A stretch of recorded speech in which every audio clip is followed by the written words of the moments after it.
محبت کرتا ہے امام الانبیاء سے. اور پھر اللہ تعالیٰ نے حضور کو برزخ کبریٰ بنایا اپنی مخلوق کے درمیان.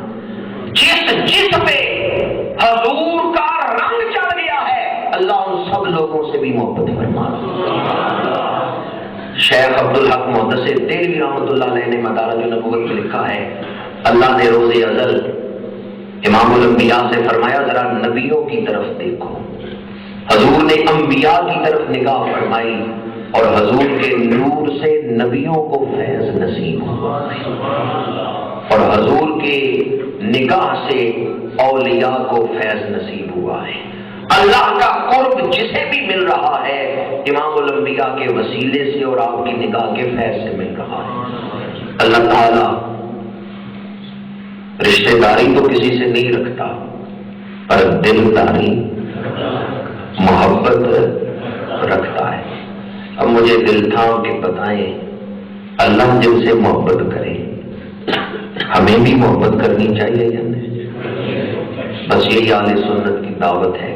آؤ ولیوں سے محبت کرو, آؤ رسولوں سے محبت کرو. یہ وہ ہستیاں ہیں جن سے اللہ محبت کرتا ہے. اور اگر کوئی یہ کہے کہ ان سے محبت کرنا توحید کے منافی ہے تو وہ کس کے راستے پہ چل رہا ہے؟ شیطان کے راستے. یہ استدلال شیطان نے کیا تھا کہ حضرت آدم کا ادب کرنا, ان کو سجدہ تعظیمی کرنا, حضرت آدم کی شان ماننا. یا اللہ میں تجھے وحدہ لا شریک مانتا ہوں, تو جتنے سجدے کہتا ہے میں تجھے کرتا ہوں, پر آدم کو نہیں مانوں گا. یہ نہیں مانوں گا کہ اس کو تو نے شانیں عطا کی ہیں. اس حسد کی آگ میں وہ جلا, اس نے اللہ کی دی ہوئی شانوں کو حضرت آدم کے وجود میں نہیں مانا, ہمیشہ کے لیے لعنتی ہو گیا. اللہ والوں کو نہ ماننا اور توحید کو غلط انداز میں بیان کرنا یہی اللہ تعالیٰ کی لعنت کا مستحق بنا دیتا ہے. جو لوگ ہر وقت توحید کو اس انداز میں بیان کرتے ہیں کہ کامل توحید یہی ہے کہ اللہ کے علاوہ کسی کو مانا ہی نہ جائے, کہ اللہ بھی کسی سے محبت کرتا ہے, اللہ نے بھی کسی کو شانیں عطا کی ہیں, اللہ بھی کسی سے پیار کرتا ہے, میں کہتا ہوں وہ خود قہر میں پرورش پا رہے ہیں, اس لیے ان کو پیار کا پتہ ہی نہیں ہے. وہ اللہ کے قہر میں ہے, وہ اللہ کے پیار میں نہیں.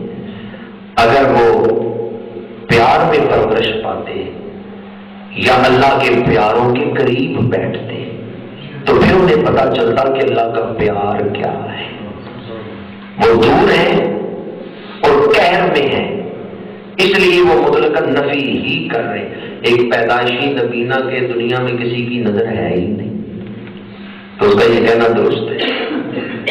دنیا میں بڑے بڑے نظر والے بھی ہیں. بعض لوگ جنہیں خود کچھ نہیں نظر آتا وہ کہتے ہیں سارے ہی نابینے ہیں. بعض لوگ جن کی اپنی دعا سے کچھ نہیں ہوتا وہ کہتے ہیں کسی کی دعا سے بھی کچھ نہیں ہوتا. بعض لوگ جن کی اپنی دعا سے کچھ نہیں ہوتا کہ ان کی دعا قبول نہیں ہوتی اور تقدیر نہیں بدلتی یا مشکلات آسان نہیں ہوتی تو وہ سمجھتے ہیں کسی کی دعا سے بھی کچھ نہیں ہوتا. حالانکہ اس پر احادیث موجود ہیں, قرآن مجید گواہ ہے. اللہ نے اپنے بندوں کو ایسی شانیں بھی عطا کی ہیں, کوڑوں کو شفا دینا, نابینوں کو نظر دینا. لاہور سے مولوی صاحب نے کتاب لکھی البریلویہ, اس کے صفحہ 57 پہ اس نے لکھا کہ اگر ہم مانے غوث اعظم دیتے ہیں, دادا صاحب دیتے ہیں, تو پھر لوگ اللہ سے تو نہیں مانگیں گے, پھر تو لوگ ان ولیوں سے ہی مانگیں گے. لہذا ہم یہ کہتے ہیں کہ اللہ کے علاوہ کوئی نہیں دیتا, صرف اللہ تعالیٰ ہی دیتا ہے. ان ولیوں غوثوں قطبوں سے مانگنا شرک ہے. ہم بھی یہ کہتے ہیں حقیقی دینے والا اللہ ہی ہے, لیکن اللہ کی دی ہوئی طاقت سے اس کے ولی بھی دیتے ہیں. اللہ کے دی ہوئے اذن سے اگر دنیا میں کوئی بادشاہ مدد کر سکتا ہے, ملک کا وزیر اعظم کسی کو 1 کنال زمین دے دے, وہ آدمی جس نے زمین لی ہے وہ یہ کہے مجھے وزیر اعظم نے دی ہے, تو شرک تو نہیں ہو جائے گا. اگر کوئی یہ کہے یہ زمین مجھے میرے فلاں دوست نے دی ہے, شرک تو نہیں ہو جائے گا. اسی طرح ہم وزیر اعظم کو یا کسی دوست کو دینے میں سبب مانتے ہیں، حقیقی دینے والا تو اللہ تعالیٰ ہے۔ بالکل اسی طرح اولیاء کرام بھی سبب ہیں، اللہ کی دی ہوئی طاقت سے دیتے ہیں، اللہ نے ان کو اذن بخشا ہے۔ جسے خود نظر نہیں آتا وہ کہ کسی کو بھی نظر نہیں آتا، قرآن اٹھا کے دیکھیں، حضرت خضر علیہ السلام، آپ نے سفر کے دوران ایک گرتی ہوئی دیوار کو تعمیر کیا۔ 15ویں سپارے کے آخری رکوع میں اور 16ویں کے پہلے رکوع میں یہ بات موجود ہے۔ حضرت موسیٰ علیہ السلام نے عرض کیا، اس گاؤں کے لوگوں نے تو ہمارے ساتھ اچھا سلوک نہیں کیا، ہمیں کھانے پینے کو کچھ نہیں دیا، ہماری مہمان نوازی نہیں کی، ہمارے ساتھ اچھا سلوک نہیں کیا، اور آپ ان کی گرتی ہوئی دیواریں بنا رہے ہیں۔ حضرت خضر نے فرمایا کہ اس دیوار کے نیچے یتیم بچوں کا خزانہ چھپا ہوا ہے۔ وہ خزانہ ظاہر نہیں ہوا تھا، وہ مٹی کے اندر چھپا ہوا ہے، اس پر دیوار بنی ہوئی تھی، دیوار گرنے لگی تھی، گر رہی تھی کہ حضرت خضر نے فرمایا یہ گر جائے گی، ہم اس کو نئے سرے سے تعمیر کر دیتے ہیں تاکہ خزانہ محفوظ رہے۔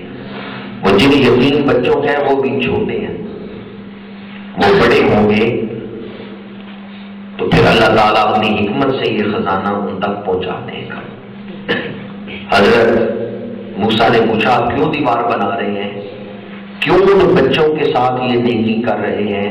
فرمایا کانا ابوہما صالحا، ان کا باپ نیک تھا۔ کون نیک تھا؟ پتا چلا ماں باپ کی نیکیوں سے اولاد کو بھی فائدہ پہنچتا ہے۔ اور اسی واقعہ میں ہے، آپ نے ایک بچے کو کھیلتے ہوئے دیکھا اور اس بچے کو آپ نے قتل کر دیا۔ تو حضرت موسیٰ نے پوچھا کہ اس بچے نے کیا جرم کیا ہے جو آپ نے اس بچے کو قتل کر دیا؟ حضرت خضر نے فرمایا میں نے لوح محفوظ پہ پڑھ لیا ہے، یہ بچہ اپنے اندر کفر رکھتا ہے، برائی رکھتا ہے، اگر اسی برائی میں یہ بڑا ہوتا تو ماں باپ کو بھی گمراہ کر دیتا، لہذا میں نے ارادہ کیا کہ میں اس کو قتل کر کے اس کے ماں باپ کو بچا لوں۔ اب کہاں لوح محفوظ، کہاں حضرت خضر؟ اور آپ فرماتے ہیں کہ میں نے یہ جان لیا، یہ بچہ اسی حالت میں بڑا ہوتا تو یہ اپنے ماں باپ کو بھی گمراہ کر دیتا۔ حضرت خضر کا لوح محفوظ کو پڑھ لینا اور پھر یہ دعا کرنا کہ الہی ان کو نعم البدل عطا فرما۔ اللہ تعالیٰ نے پھر ان ماں باپ کو نعم البدل اس بچے کی جگہ اور اولاد عطا فرمائی۔ حضرت خضر علیہ السلام کا لوح محفوظ کی تحریر کو پڑھ لینا اس بات کی دلیل ہے کہ سارے بندے ایک جیسی نظر نہیں رکھتے، کچھ ایسے بھی ہوتے ہیں چل زمین پہ رہے ہوتے ہیں، نظر لوح محفوظ کو پڑھ اور اس سے یہ بھی ثابت ہوا کہ اللہ اپنے بندوں کو بڑی شانیں عطا فرماتا ہے۔ قل اللہم مالک الملک تؤتی الملک من تشاء، اللہ جسے چاہتا ہے بادشاہیاں عطا کرتا ہے۔ اب اللہ کسی کو دے